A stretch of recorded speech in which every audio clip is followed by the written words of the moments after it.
This video is for pool players who are trying to learn or brush up on their details on how to kick from end rail to end rail. Let's get started. Here's a diagram that I want you to save and practice on your own time. This is the basic start for this video. You need to have this mastered. Basically, you're gonna shoot from 10 to the opposite end, it's gonna be 5. On the 20, the opposite end is gonna be 10. When you go 30 line, it's gonna be 15, 40 to 20.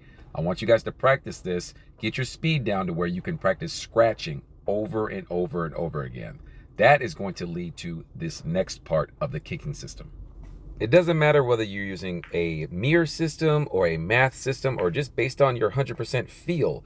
I think it's very important to have a solid blueprint in order to get your kicks down so you can practice them consistently. Once you get it down consistently, then you can go off your feel. Then the kicking system doesn't matter anymore because you've done it so many times that your feel for it is down perfectly.